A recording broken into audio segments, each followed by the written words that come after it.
naghisgot og katapusan sa kalibutan ang atong ebanghelyo. Niya gihuna-huna nila nga ang pagtapos sa kalibutan mahibaw-an nato. Si Jesus nagsulti nga inigbalik niya sa iyang second coming, matunaw ang tibuok universo ug ang tibuok kalibutan.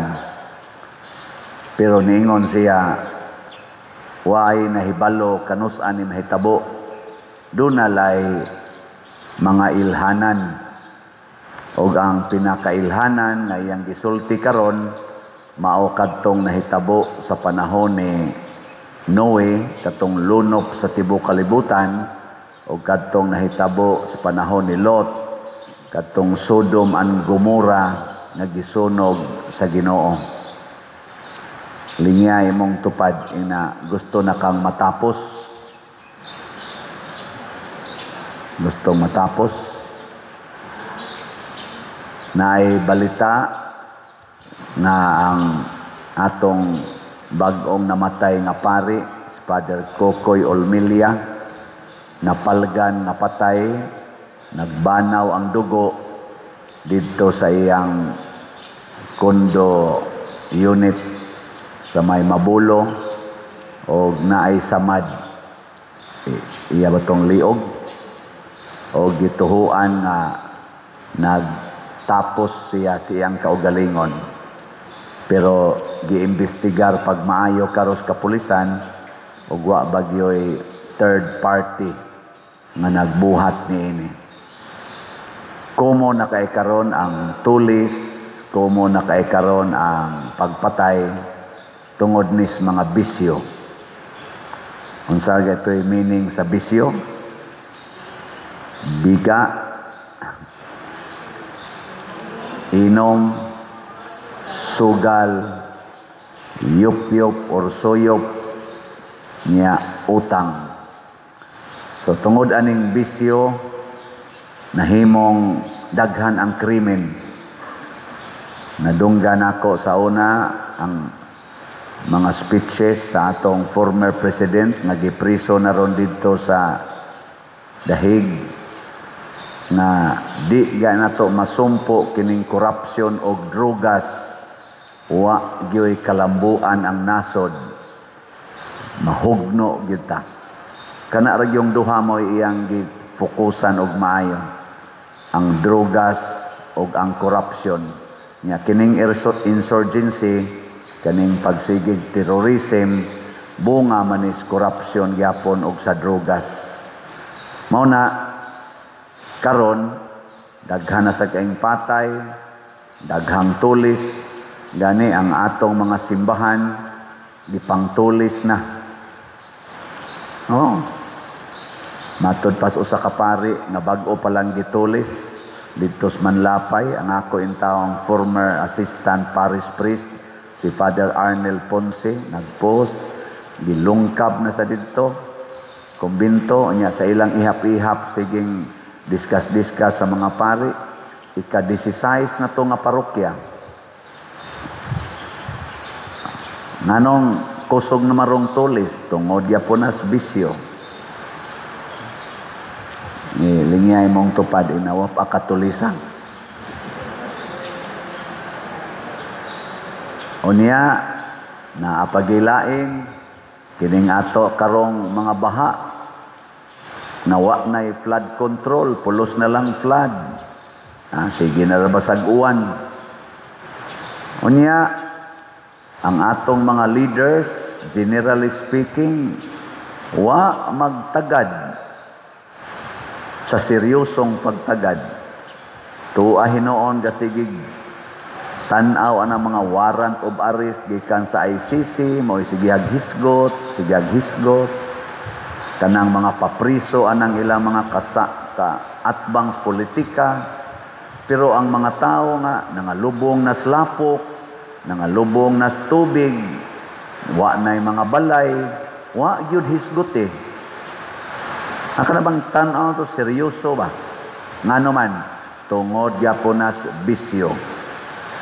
Ug unsa maning bisyo? Matod pa sa unang pagbasa, nagsigi mo og tan-aw og nalingaw kaayo mo sa mga hinimos Ginoo, pero wa mo moila sa naghimo. Mga buang yun mo, matod pa ni Solomon.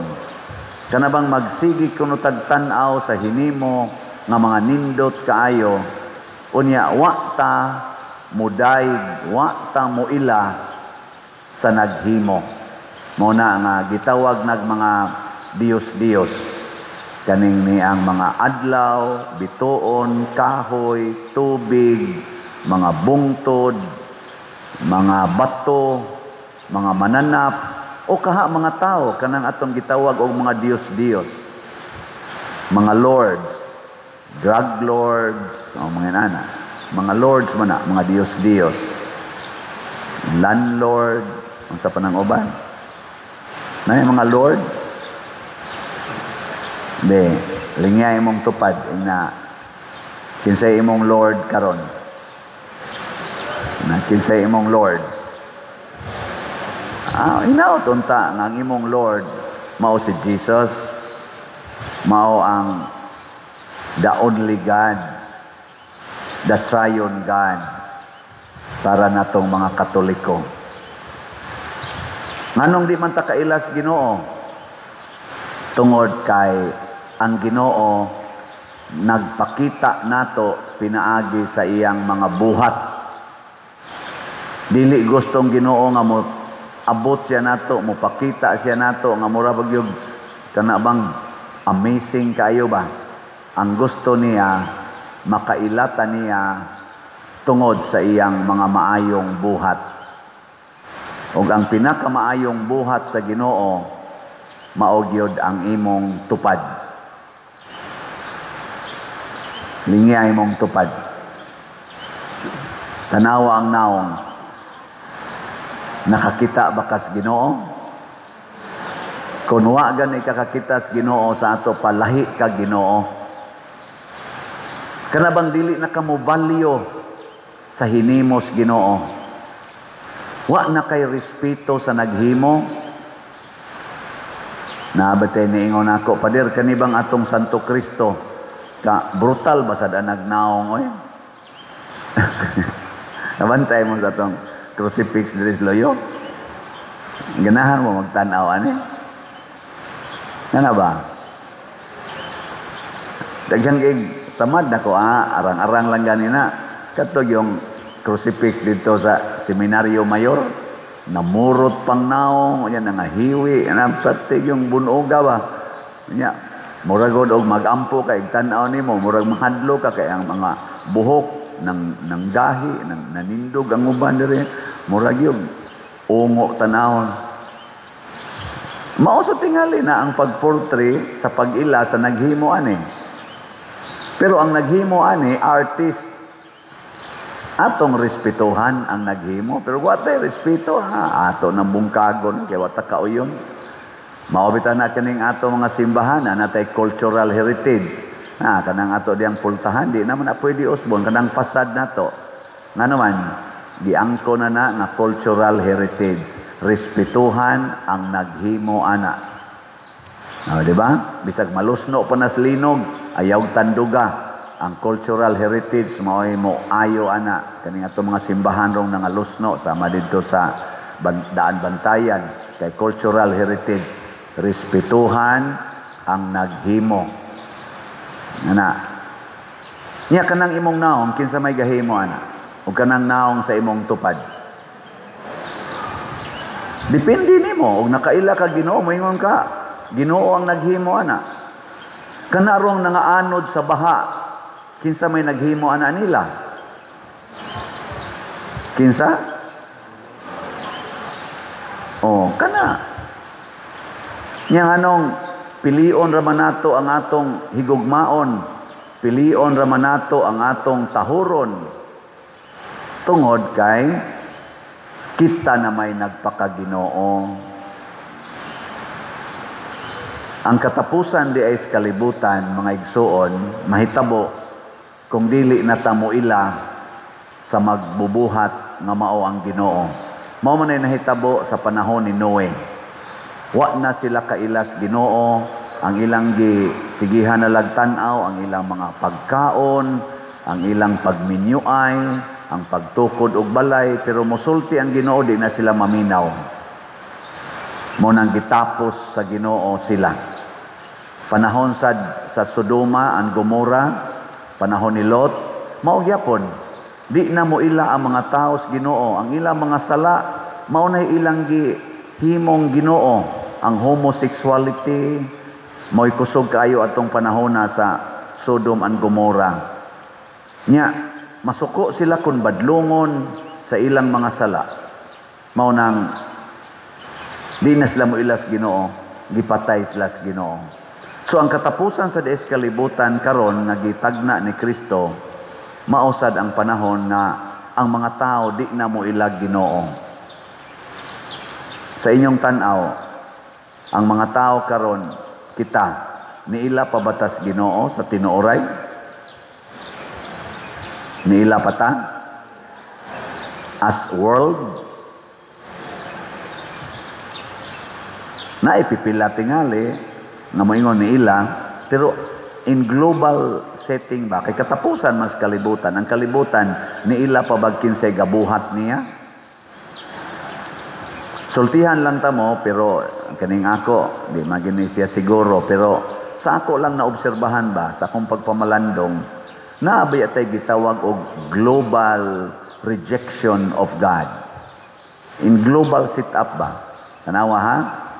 Ang divorce, gidili nas Ginoo. Pero ang tibuok kalibutan karon, tanang nasod, ang Pilipinas na lang kunoy why divorce. Pero nga tong divorce bill, naa na sa Senate. Nakapasar na sa Congress. Naghuwat na lang sa na anytime na ma-approve na, mahimo na ng bill dito sa Senate.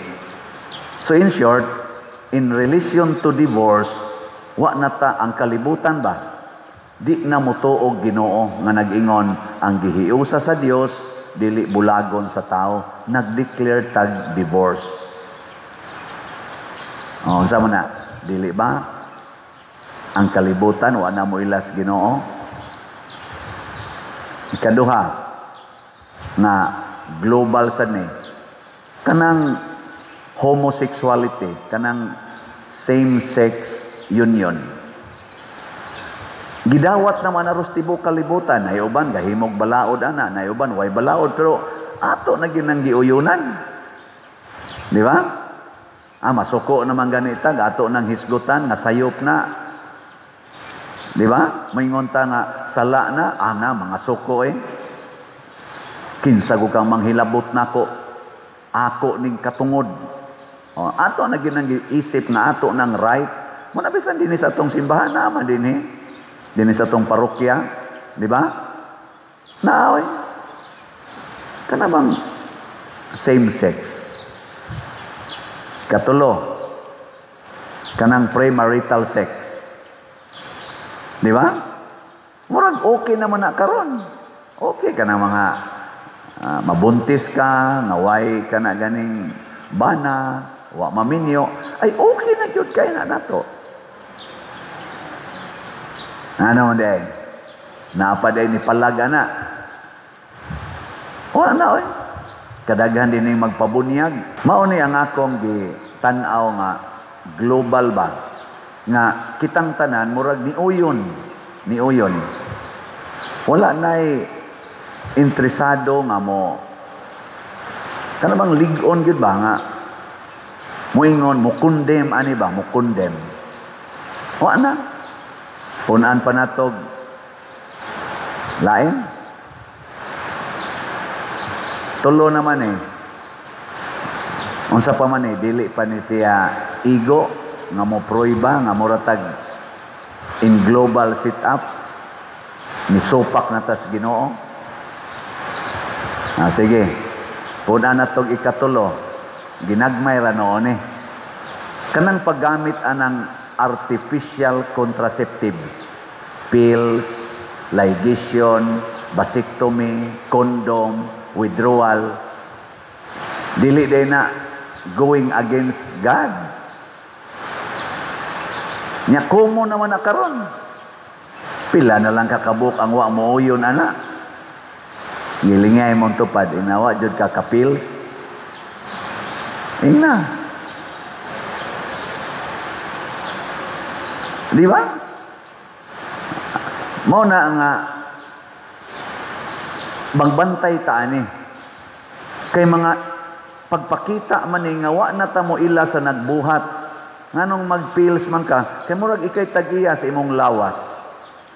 Nganong mag-abortion man ka, tungod kay murag ikay tag-iya sa ikay magbuot anang bata nga niturok sa imong sabakan. Nganong mag same sex man mo, murag ikay nagbuot sa imong sexual gifts. Nganong mag-divorce man, kay murag ikay nagbuot sa imong relasyon dinhi sa kalibutan.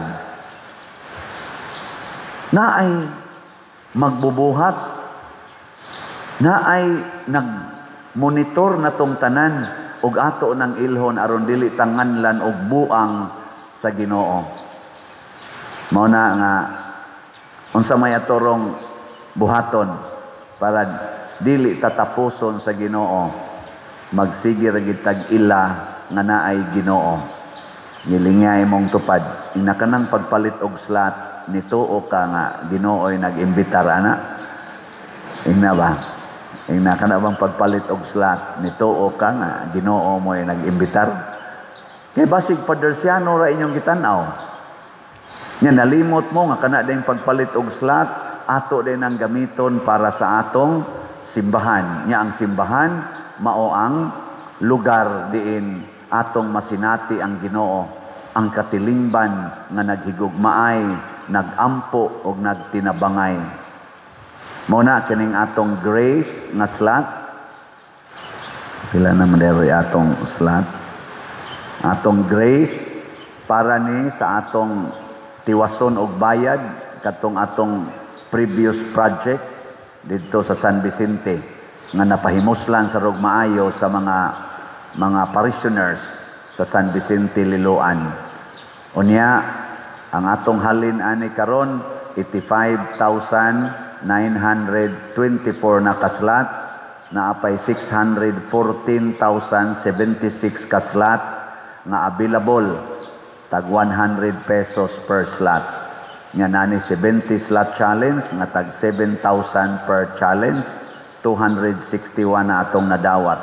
Nya kining atong PPSC or Protection and Prosperity of Santiago de Compostela para sa nidinhi sa atong ongoing projects na karon ato na sang nahinay-hinayag pahimos na improve na ang atong palibot o mga facilities. Ang ato sang halin niabot nag 60,734 ka slots, na pay 39,266 ka slots na available nga tag 100 pesos per slot. Unya naani 162 slot challenge nga tag 16,200, 169 na ang atong nadawat.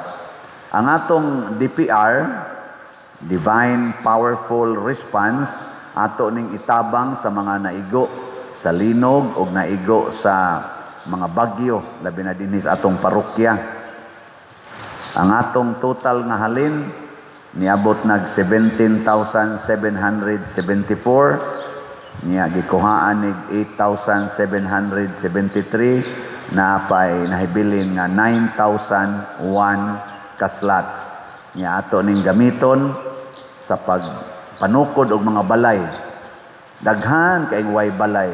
Gahapon dito mismo Law, hilak in town ang pipila. Wa na gid sila balay. Magtan-aw sa ta perting lisura. So magtukod tag mga balay, di tingali dagko kanang ma-afford lang nato. Mo cost lang og mga 50 to 60,000 labor and materials.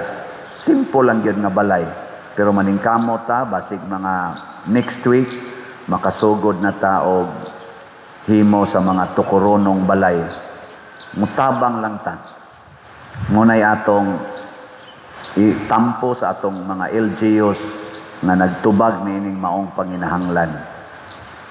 Atong pakpakan ang namalit na tong mga slots nga nakaila Ginoo sa inyong pagpaambit aning inyong mga kwarta dinhi tag 100 dako kay pagpakita nga mituo tas Ginoo nga nag-awhag nato paghigugma ay kamo sama sa akong paghigugma ninyo. Kanang Ginoo nga nag-awhag unsay inyong gibuhat sa labing ubos mo na inyong gibuhat nga rinako. Nya iampo nato ang atong mga kurakot kaing mga opisyal sa gobyerno nga bisan pagpanahon sa atong kalisdanan mangawkaw lang yapog kwarta wa na gid sila kailas Ginoo. Ang ilang giila nga Ginoo ang ilang atraksyon sa bahandi ug sa gahom. Murag maunay ilang Ginoo ba nalimot sila nga hinatag nas Ginoo nila. Nya muwa ra sad na siya kay ang Ginoo magyud maoy magpabilin. Muna ang ato mga officials makaamgo unta sila nga dili na maoy Ginoo ang kwarta kung dili maunay gamitonon sa pagdaig sa Ginoo. Muna sa ako sang birthday ang akong kinabuhi dili man sa nis Ginoo, dili sa Ginoo dili man sa ni ako sa Ginoo man ihalad sa dinako sa Ginoo mo nang ngutana ko sa Ginoo unsaon ako pag-celebrate walay hikay padre. Walay party-party. Unsao man, pamaligya lag slots. Unsaon pagbaligya? Ang kutob mo greet og happy birthday nako, mo palit gyud slot. Pila may slot paliton? 10 minos tagsa sa tulo nato ka slot, so 300 pesos. Nya gusto mog challenge na ay 6,200 kay 62 naman karon years old. Karong November 24, 62 slot challenge, 6,200. Ano na dito ng greet, oy. Nakadawat na kog 104 ka mga greetings. Onya ang challenge, 11. Sa 104 nga ni greet, nga nipalit og slot, 11 ang challenge. Di ba? Wa man mo malipay, wa tingin mo ni palit siguro. Magpaabot ko, napa may 10 days. 10 days pa man more to go. Tanaw na ko, yung pila ka buok video ang mapalit. Nya kining tanan akong nadawat nga inyong greetings, ako ning ihatag ngadto sa atong simbahan. Labi na gyud aning mga tukuronong balay. Doon na sa inihatag o dako-dako o para nis balay pader. Nako, sus, makahimo na nig mga usa ngadtos duha ka balay. Salamat kayo. Mo nang murag makahimo na gyud tarog mga dili na napo no mga 11, 12 na kabalay ang ato tingaling kayang himuon. No considering 50 to 60,000 ang atong kaning budget. So basin pa katabang-tabang ta. Nyagdaghan pa gyud mong mutabang pinaagi nato. Magsige ra gyud tag himog balay hangtod mahimuan gyud ang ubay-ubay o balay, makatabang tas ato mga LGU nga muhimo dito sa aning mutubag aning maong panginahanglan. Kining pag ila sa Ginoo mao ni ang makapawagtang sa silot sa pagtapos sa kalibutan. Kay kung magsigitag higugma sa magbubuhat, dili niya gubon ang iyang binuhat. Pero gato na ganing dauton ang iyang binuhat sama na mga sapa, mga bukid, kaning mga kakahuyan, mga guba gita. Ug usa na sa dako kayong rason nganong kusog kayron ang flash flood tungod kay nangaguba ng ato mga bukid, ang ato mga kakahuyan ug ang ato mga sapa ato nang gihugaw-hugawag maayo. Wala na ta ni value sa sapa, labi na gyud mong nagbuhi og mga baboy, mga manok, nagbalay diha sa kilid sapa, ang inyong mga hugaw ipanghug sa sapa, hunungan na intaw na ninyo. Atong yama-yamaan, giinsultuhan ang magbubuhat ni anang tubig nga para untas kaayuhan sa tanan. Kinsa pa may makagamit ana pagpanglaba, kinsa pa may makagamit anang tubiga sa pagligo o kaha sa pag-inom nga inyo namang gilundan sa mga hugaw sa baboy, hugaw sa manok o ang hugaw sa inyong septic tank. No? Dili ka masuko ang nagbuhat anang tubig nga para unta na nato tanan. Mao na siya.